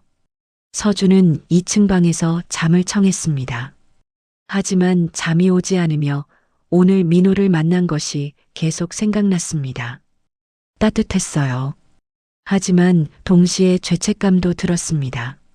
자신은 민호를 기억하지 못하는데 민호는 23년 동안 자신을 그리워했다는 게요. 서준은 창밖을 바라보며 달이 밝은 것을 봤습니다. 문득 결심했어요. 김도연을 반드시 찾겠다고요. 부모님을 위해서, 민호를 위해서, 그리고 자신을 위해서요. 다음 날 아침 서준은 경찰서에 전화하며 담당 형사와 통화했어요. 수사 진행 상황을 물었습니다. 형사는 아직 김도연을 찾지 못했다는 답변이었어요. 23년 전 주소로 가봤지만 이미 오래전에 이사 갔고 전입신고도 하지 않았다는 내용이었습니다. 서준은 답답했습니다. 형사는 계속 찾아보겠다는 입장이었지만 목소리에 확신이 없었어요. 서준은 전화를 끊고 생각했습니다. 경찰만 기다릴 수는 없었어요. 직접 움직여야 했습니다. 서준은 민호에게 도움을 청하며 함께 움직이자는 뜻을 전했어요. 민호는 흔쾌히 동의했습니다. 두 사람은 함께 안양으로 가며 김도연의 마지막 주소지를 찾았습니다. 낡은 다세대 주택이 줄지어 서 있는 동네였어요. 서준과 민호는 그 주소의 집을 찾아가며 초인종을 눌렀습니다. 한 할머니가 나왔어요. 70대쯤 되어 보였습니다. 서준은 김도연을 아느냐는 질문을 던졌습니다. 할머니는 고개를 끄덕이며 여기 살았던 사람이라는 답변을 했어요. 하지만 20년도 더 전에 나갔다는 내용이었죠. 어디로 갔는지는 몰랐습니다. 서준과 민호는 주변 이웃들에게도 물어보며 돌아다녔어요. 하지만 아무도 김도연의 행방을 아는 사람이 없었습니다. 시간이 너무 오래 지났죠. 이틀 동안 안양을 돌아다니며 찾았지만 아무 소득이 없었습니다. 서준은 지쳐가며 민호도 안타까워했습니다. 사흘째 되던 날 서준은 지하방으로 돌아가려 했습니다. 민호와 헤어지며 고맙다는 인사를 했어요. 민호는 형을 안아주며 포기하지 말라는 당부를 했습니다. 서준은 고개를 끄덕였지만 마음속으로는 절망하며 김도연을 찾을 수 있을까 의심했어요. 23년이 지났는데 그 사람이 어디 있는지 알 방법이 있을까요? 서준은 지하방에 돌아와 침대에 누우며 천장을 바라보고 눈물이 났어요. 힘들었습니다. 이렇게 가까이 왔는데 범인을 찾을 수 없다는 게요. 서준은 며칠 동안 방에만 있으며 편의점 알바도 쉬었어요. 아무것도 하고 싶지 않았습니다. 민호가 전화했지만 받지 않았어요. 미영도 연락했지만 답하지 않으며 혼자만의 시간을 보냈습니다. 일주일이 지나며 서준은 점점 무기력해졌어요. 이대로 포기해야 할까요? 부모님의 원수를 갚지 못하고요. 어느 날 밤 누군가 문을 두드렸습니다. 서준은 일어나지 않으며 무시했어요. 문이 계속 두드려졌습니다. 형, 문 좀 열어봐. 민호의 목소리였습니다. 서준은 어쩔 수 없이 문을 열었어요. 민호가 숨을 헐떡이며 서 있었습니다. 형, 찾았어. 민호가 말했습니다. 서준은 눈이 커졌습니다. 민호는 안으로 들어오며 설명을 시작했어요. 민호는 포기하지 않고 계속 찾았습니다. 인터넷 커뮤니티, SNS, 각종 데이터베이스를 뒤지며 밤낮으로 검색했죠. 그러다 한 병원 홈페이지에서 이름을 발견했습니다. 경남 김해에 있는 요양병원이었어요. 입원 환자 명단에 김도연이라는 이름이 있었습니다. 1962년생이었죠.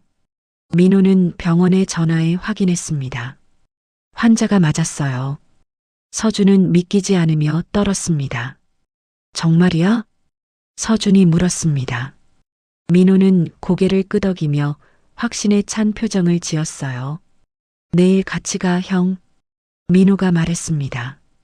서준은 눈물이 나며 민호를 껴안았어요. 고마워. 서준이 울먹였습니다. 민호도 형을 껴안으며 등을 토닥였습니다. 다음 날 서준과 민호는 4시간이 걸려 김해에 도착했어요. 요양병원은 외곽에 있으며 조용한 곳이었습니다. 두 사람은 병원 안으로 들어가며 안내 데스크에서 김도연 환자를 면회하고 싶다는 의사를 밝혔습니다. 간호사는 보호자냐는 질문을 던졌어요. 서준은 아니지만 꼭 만나야 한다는 입장을 전했습니다. 간호사는 잠시 망설이다가 안내해줬어요. 3층 병실이었습니다. 복도를 걸으며 서준은 긴장했습니다. 드디어 만납니다. 부모님을 죽인 사람을요. 병실 문 앞에 서며 서준은 깊게 숨을 들이마셨습니다. 문을 열었어요. 병실 안에는 한 남자가 누워 있었습니다. 60대 초반쯤 되어 보였지만 몸이 많이 쇠약해 보였어요. 키는 175cm쯤, 마른 체형. 왼쪽 손목에 큰 화상 흉터가 보였죠. 김도연이었습니다. 김도연은 침대에 누워 천장을 바라보고 있었습니다. 서준과 민호가 들어오자 고개를 돌렸어요. 눈빛이 흐릿했습니다. 몸은 쇠약해 보였지만 의식은 또렷했죠. 서준은 침대 옆으로 다가가며 김도연을 내려다봤습니다. 한참을 그렇게 서 있었어요. 김도연은 서준을 올려다보며 기다렸습니다. 저는 이강민의 아들입니다. 서준이 말했습니다. 김도연의 얼굴이 하얗게 변했어요. 눈이 커졌습니다. 입술이 떨렸죠. 서준은 가방에서 사진을 꺼냈습니다. 아버지와 어머니가 찍힌 가족 사진이었어요. 김도연에게 보여줬습니다. 김도연은 사진을 보더니 눈을 감았어요. 눈물이 흘러내렸습니다. 한참을 그렇게 있다가 입을 열었죠. 미안합니다. 김도연이 떨리는 목소리로 말했습니다. 서준은 가슴이 터질 것 같았어요. 23년 동안 찾던 사람, 부모님을 죽인 사람, 지금 눈앞에 있었습니다. 왜 그랬습니까?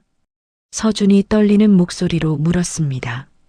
김도연은 눈을 뜨고 천장을 바라봤어요. 한참을 침묵하며 과거를 떠올렸습니다. 그리고 이야기를 시작했죠. 2002년 3월이었습니다. 김도연은 그때 일용직 노동자였어요. 일이 없어 생활이 어려웠습니다. 빚도 많았죠. 김철수를 알게 된 건 우연이었습니다. 김도연이 공사장에서 일할 때 김철수가 나타났어요. 김철수는 돈이 필요한 사람을 찾고 있었습니다. 간단한 일을 하면 큰 돈을 주겠다는 제안이었죠. 김도연은 처음에 거절하며 돌아섰습니다. 하지만 김철수는 계속 찾아왔어요. 빚을 갚을 수 있는 돈이었습니다. 500만 원이었죠. 김도연은 결국 동의하며 돈을 받았습니다. 일의 내용은 간단했어요. 어떤 집에 불을 지르는 것, 증거를 없애는 일이었죠. 김철수는 집이 비어 있을 거라는 말을 했습니다. 사람은 없을 거라고요. 물건만 태우면 된다는 내용이었어요. 김도연은 돈을 받으며 망설였지만 이미 늦었습니다. 2002년 3월 15일 밤이었어요. 김도연은 그 집으로 가며 골목을 조심스럽게 걸었습니다. 집은 어두웠어요. 김도연은 창문으로 안을 들여다보며 확인했습니다. 불이 꺼져 있었어요. 사람이 없는 것 같았죠. 김도연은 뒷문으로 들어가며 주변을 둘러봤습니다. 거실이 보였고 계단이 보였어요. 김도연은 가방에서 등유통을 꺼내며 거실에 뿌렸습니다. 소파에, 커튼에, 바닥에요. 그러다 2층에서 소리가 들렸습니다. 김도연은 멈추며 귀를 기울였습니다. 기침 소리였어요. 사람이 있었습니다. 김도연은 당황하며 도망가려 했습니다. 하지만 이미 등유를 뿌렸어요. 흔적이 남아 있었죠. 김도연은 고민하며 멈춰 섰습니다. 그냥 가면 나중에 발각될 것 같았어요. 김철수가 자신을 찾을 것 같았습니다. 김도연은 성냥을 꺼내며 손이 떨렸습니다. 망설였죠. 하지만 결국 불을 붙이며 등 위에 성냥을 던졌습니다. 불길이 순식간에 번졌어요.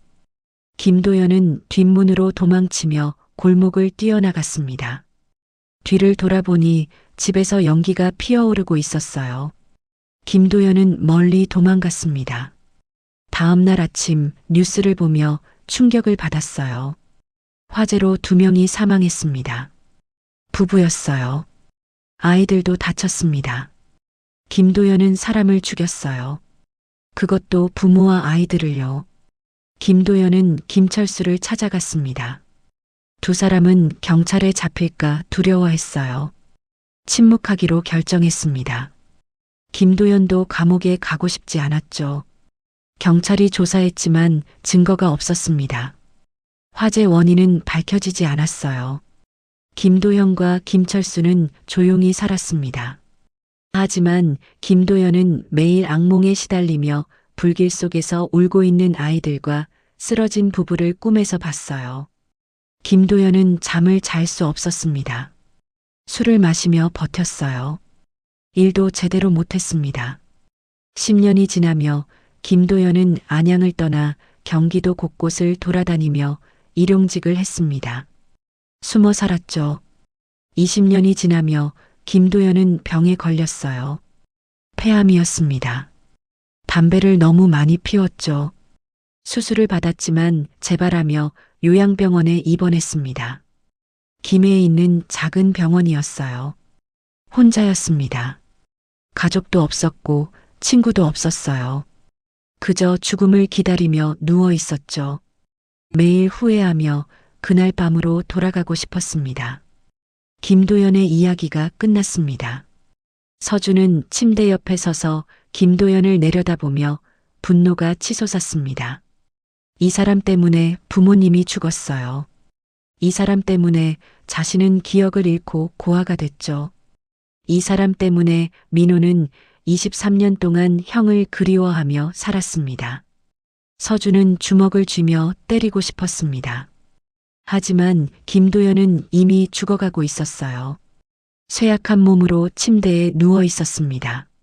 서준은 주먹을 풀며 무기력함을 느꼈습니다. 복수를 한다고 해도 부모님이 돌아오지 않았어요. 잃어버린 23년도 돌아오지 않았죠. 서준은 침대 옆 의자에 앉으며 얼굴을 감쌌습니다. 눈물이 났어요. 민호도 옆에 앉으며 형의 어깨를 잡았습니다. 김도연은 침대에서 두 사람을 바라봤어요. 눈물을 흘리며 미안하다는 표정을 지었습니다. 서준은 고개를 들어 김도연을 봤습니다. 왜 자수하지 않았습니까? 서준이 물었습니다. 김도연은 눈을 감았어요. 두려웠습니다. 김도연이 답했습니다. 서준은 쓴웃음을 지었습니다. 김도연은 고개를 끄덕이며 비겁했다는 것을 인정했어요. 서준은 한참을 김도연을 바라보며 생각했습니다. 그리고 결심했어요. 경찰에 신고하겠습니다. 서준이 말했습니다. 김도연은 눈을 떴습니다. 마땅합니다.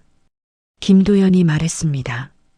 서준은 자리에서 일어나 병실을 나가며 민호가 따라왔어요. 복도에서 서준은 경찰에 전화했습니다. 담당 형사와 통화했어요. 김도연을 찾았습니다. 형사는 놀랐습니다.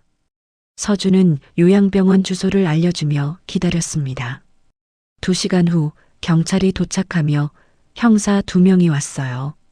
서준은 형사들을 병실로 안내했습니다. 형사들은 김도연을 확인하고 신분증을 요구했어요. 김도연은 침대 옆 서랍에서 신분증을 꺼내줬습니다. 확인됐어요. 김도연 본인이었습니다. 형사는 김도연에게 권리를 고지하며 조용히 읽어줬습니다. 김도연은 조용히 들었죠. 그리고 모든 것을 자백했습니다. 2002년 3월 15일 밤 이강민의 집에 불을 질렀습니다. 김철수의 사주를 받았어요. 형사들은 김도연의 진술을 녹음했습니다. 병원에서 바로 체포할 수는 없었어요. 김도연의 건강 상태가 너무 나빴습니다. 형사는 일단 진술을 받고 김도연을 병원에 두기로 했어요. 하지만 경찰이 병원 밖에서 감시하기로 했습니다. 도망갈 수 없었죠. 어차피 김도연은 움직일 수도 없었습니다. 형사들은 서준에게 감사 인사를 했어요. 23년 만에 사건이 해결될 것 같았습니다. 서준은 고개를 끄덕였습니다. 하지만 마음이 편하지 않았어요. 형사들이 돌아가고 서준과 민호는 병원 밖으로 나왔습니다. 해가 지고 있었어요. 2 사람은 병원 앞 벤치에 앉았습니다. 한참을 아무 말 없이 앉아 있었죠. 민호가 먼저 입을 열었습니다. 형, 이제 끝난 거지? 민호가 조심스럽게 물었습니다. 서준은 고개를 끄덕였습니다. 하지만 목소리에 힘이 없었어요. 민호는 형을 바라봤습니다. 서준은 한참을 생각하다가 대답했습니다. 범인을 찾았는데 속이 시원하지 않았어요. 민호는 형의 손을 잡았습니다. 복수를 해도 돌아오는 건 없으니까요. 서준은 민호를 바라봤습니다. 민호도 화가 났습니다. 하지만 김도연도 불쌍해 보였어요. 23년 동안 죄책감에 시달리며 혼자 살다가 병들어 누워 있었으니까요. 민호의 말이 맞았어요. 김도연도 불행했습니다. 잘못을 저질렀고 그 대가를 치르며 살았죠. 서준은 하늘을 올려다봤습니다. 별이 보이기 시작했어요. 부모님께 범인을 찾았다고 말하고 싶었습니다. 민호는 옆에서 조용히 형을 지켜봤죠. 2 사람은 한참을 벤치에 앉아 있었습니다. 밤이 깊어갔어요. 서준과 민호는 숙소를 잡으며 병원 근처 모텔에 들어갔습니다. 2 사람은 같은 방을 썼어요. 침대에 나란히 누워 천장을 바라봤죠. 민호가 이제 어떻게 할 거냐고 물었습니다. 서준은 생각했습니다.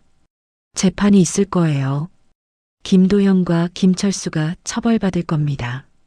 하지만 그 이후는요? 서준의 삶은 어떻게 될까요? 민호는 형과 같이 살고 싶었습니다. 고택에서요. 서준은 민호를 바라봤습니다. 정말 괜찮은지 물었어요. 민호는 당연하다는 듯이 미소 지었습니다. 형이니까요. 서준은 가슴이 따뜻해졌습니다. 23년 만에 되찾은 동생, 그리고 이제 함께 살 수 있다는 것. 서준은 고개를 끄덕였어요. 민호는 웃으며 형의 어깨를 톡 쳤습니다. 우리 가족이잖아. 그날 밤 서준은 오랜만에 편하게 잠들며 악몽도 없었습니다. 다음 날 아침 서준과 민호는 병원을 다시 찾아가며 김도연을 마지막으로 보고 싶었어요. 병실 문을 열었습니다. 김도연은 여전히 침대에 누워 있었어요. 하지만 어제보다 더 쇠약해 보였습니다. 서준은 침대 옆으로 다가갔죠. 김도연은 눈을 떠 서준을 봤습니다. 서준은 한참을 김도연을 바라보며 입을 열었습니다. 용서는 할 수 없습니다. 서준이 말했습니다. 김도연은 고개를 끄덕였어요. 알고 있었습니다. 서준은 계속 말했습니다. 하지만 당신도 고통받았다는 건 알겠습니다. 서준이 말했습니다. 김도연은 눈물을 흘렸어요. 감사하다는 표정이었습니다. 서준은 더 이상 할 말이 없었습니다. 돌아서서 병실을 나가며 민호가 따라왔습니다. 복도에서 민호가 형을 안아줬어요. 잘했다고요. 서준은 민호를 껴안으며 눈물을 흘렸습니다. 23년의 여정이 끝나고 있었어요. 두 사람은 병원을 나와 서울로 돌아가며 고택으로 향했습니다. 미영이 기다리고 있었어요. 서준은 미영에게 모든 것을 이야기했습니다. 김도연을 찾았고 자백을 받았고 경찰에 신고했습니다. 미영은 눈물을 흘리며 서준을 안아줬어요. 고생했다고요. 세 사람은 거실에 앉아 차를 마셨습니다. 3시 17분을 가리키고 있는 시계. 서준은 시계를 바라봤어요. 이제 그 시간이 두렵지 않았습니다. 슬프긴 했지만 받아들일 수 있었어요. 부모님은 돌아오지 않습니다. 잃어버린 23년도 돌아오지 않았죠. 하지만 서준에게는 이제 민호가 있었습니다. 미영도 있었어요. 새로운 가족이 생겼습니다. 그것으로 충분했어요. 한 달이 흘렀습니다. 김도연과 김철수의 재판이 시작됐어요. 서준과 민호는 법정에 앉아 있었습니다. 증인석에서 증언도 했죠. 김도연은 휠체어를 타고 법정에 왔습니다. 여전히 쇠약했어요. 하지만 모든 죄를 인정하며 재판부 앞에 섰습니다. 김철수도 마찬가지였어요. 사주한 사실을 인정했습니다. 재판은 빠르게 진행됐어요. 증거가 명확했고 두 사람 모두 자백했으니까요. 판결이 나왔습니다. 김도연은 징역 15년, 김철수는 징역 10년이었어요. 서준은 법정을 나서며 복잡한 심정이었습니다. 정의가 구현됐지만 가슴 한편이 여전히 텅 비어 있었어요. 민호는 형의 손을 잡으며 걸었습니다. 두 사람은 법원 앞 계단에 앉았어요. 햇살이 따뜻했습니다. 형, 이제 정말 끝났어. 민호가 말했습니다. 서준은 고개를 끄덕였습니다. 23년의 여정이 막을 내렸어요. 무엇을 해야 할까요? 앞으로의 삶은 어떻게 될까요? 민호는 형을 바라보며 미소 지었습니다. 살면 되지. 형, 우리 이제 함께 살아가면 돼. 민호가 말했습니다. 서준은 민호를 보며 웃었습니다. 그렇죠. 이제 살아가면 됐어요. 두 사람은 고택으로 돌아갔습니다. 미영이 저녁을 준비하고 있었어요. 식탁에는 따뜻한 음식들이 놓여 있었습니다. 세 사람은 함께 앉아 밥을 먹었어요.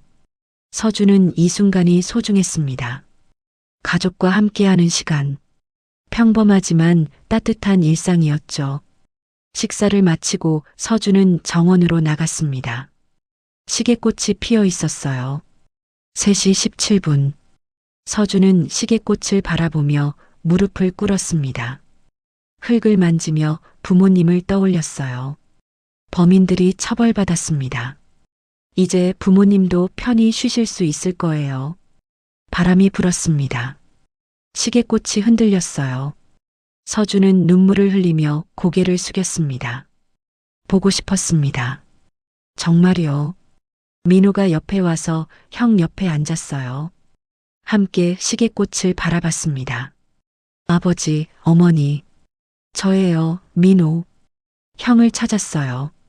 민호가 말했습니다. 두 형제는 나란히 앉아 시계꽃을 바라보며 시간을 보냈습니다. 해가 지고 있었어요. 노을이 아름다웠습니다. 서준은 일어나며 민호에게 손을 내밀었습니다. 민호는 형의 손을 잡고 일어났어요. 두 사람은 집 안으로 들어갔습니다. 미영이 차를 내왔어요. 세 사람은 거실에 앉아 차를 마시며 이야기를 나눴습니다. 앞으로의 계획이었어요. 서준은 편의점 알바를 그만두기로 했습니다. 새로운 일을 찾고 싶었어요. 민호는 회사에 형을 소개하겠다는 의사를 밝혔습니다. 서준은 고마웠습니다. 미영은 두 사람을 보며 흐뭇해했어요. 23년 만에 형제가 다시 만났고 이제 함께 살아갈 테니까요. 밤이 깊어가며 서준은 2층 방으로 올라갔습니다. 침대에 누워 창밖을 바라봤어요. 달이 밝았습니다. 서준은 평온했습니다. 악몽도 없었고 두려움도 없었어요. 이제 과거를 놓아줄 수 있었습니다. 부모님의 원수를 갚았고 동생을 되찾았으니까요. 서준은 눈을 감으며 잠들었습니다. 깊고 편안한 잠이었어요. 6개월이 흘렀습니다. 서준은 새로운 일을 시작했어요. 민호가 소개해준 회사였습니다. 물류회사의 사무직이었죠. 처음엔 낯설었지만 서준은 빠르게 적응했습니다. 동료들도 친절했어요. 서준은 매일 아침 고택에서 출근했습니다. 민호와 함께요. 두 형제는 같은 시간에 집을 나서며 버스 정류장까지 걸어갔습니다. 함께 이야기를 나누며 웃었어요. 23년 만에 되찾은 일상이었습니다. 퇴근 후에는 고택으로 돌아왔어요. 미영이 저녁을 준비하고 있었습니다. 세 사람은 함께 식탁에 앉아 밥을 먹으며 하루를 나눴죠. 서준은 이 시간이 가장 좋았습니다. 따뜻한 밥과 따뜻한 대화, 가족이 주는 평온함이었어요. 주말에는 정원을 가꿨습니다. 시계꽃을 돌보며 잡초를 뽑았어요. 민호도 함께했습니다. 두 형제는 나란히 앉아 흙을 만지며 시간을 보냈죠. 형, 행복해? 민호가 물었습니다. 서준은 민호를 보며 미소 지었습니다. 응, 행복해. 서준이 답했습니다. 민호도 웃었어요. 두 사람은 다시 정원을 가꿨습니다. 시계꽃은 여전히 3시 17분을 가리키고 있었어요. 하지만 이제 그 시간은 슬픔만이 아니었습니다. 부모님과의 추억이기도 했고 형제가 다시 만난 시작점이기도 했죠. 서준은 시계꽃을 바라보며 부모님을 떠올렸습니다. 보고 싶었지만 이제는 평온했어요. 부모님도 하늘에서 지켜보고 있을 거예요. 서준과 민호가 함께 행복하게 사는 모습을요. 어느 일요일 오후 서준은 혼자 산책을 나갔습니다. 고택 근처 공원이었어요. 벤치에 앉아 하늘을 올려다봤습니다. 구름이 천천히 흘러갔죠. 서준은 지난 6개월을 돌아봤습니다. 부모님의 죽음을 받아들이고 범인을 찾고 동생을 되찾았어요. 그리고 이제 새로운 삶을 살고 있었습니다. 쉽지 않은 여정이었죠. 하지만 서준은 해냈습니다. 포기하지 않았어요. 서준은 주머니에서 낡은 사진을 꺼냈습니다. 가족 사진이었어요. 어린 서준과 민호, 그리고 부모님, 모두 웃고 있었습니다. 서준은 사진을 바라보며 눈물을 흘렸습니다. 보고 싶었어요. 하지만 이제 괜찮았습니다. 부모님은 항상 서준의 마음속에 있을 테니까요. 서준은 사진을 다시 주머니에 넣으며 일어났습니다. 집으로 돌아가는 길이었어요. 고택에 도착하니 민호가 마당에서 기다리고 있었습니다. 형을 보며 손을 흔들었어요. 서준도 손을 흔들며 다가갔습니다. 형, 어머니가 저녁 준비하셨어. 빨리 들어와. 민호가 말했습니다. 서준은 웃으며 민호와 함께 집 안으로 들어갔습니다. 식탁에는 따뜻한 음식들이 놓여 있었어요. 미영이 미소 지으며 앉으라는 손짓을 했습니다. 세 사람은 함께 식탁에 앉았죠. 밥을 먹으며 이야기를 나눴습니다. 웃음소리가 집안을 채웠어요. 서준은 이 순간을 가슴에 새겼습니다. 평범하지만 소중한 순간, 가족과 함께하는 시간이었어요. 식사를 마치고 서준은 2층 방으로 올라갔습니다. 창밖을 바라보며 생각했어요. 23년의 여정이 끝났고 이제 새로운 시작이었습니다. 서준은 책상 앞에 앉아 일기를 썼습니다. 아버지처럼요. 오늘 하루를 기록했어요. 민호와 함께한 시간, 미영과 나눈 이야기, 그리고 마음속 평온함. 모든 것을 적었습니다. 일기를 닫으며 서준은 미소 지었습니다. 내일도 좋은 하루가 될 거예요. 민호와 함께, 미영과 함께, 이 새로운 가족과 함께요. 서준은 침대에 누워 눈을 감았습니다. 편안한 잠이 찾아왔어요. 악몽은 없었습니다. 따뜻한 꿈이었죠. 부모님이 웃으며 서준과 민호를 바라보고 있었습니다. 행복해 보였어요. 서준도 행복했습니다. 끝까지 시청해 주셔서 감사합니다. 사연이 좋았다면 구독, 좋아요 부탁드릴게요. 이야기 저장소였습니다.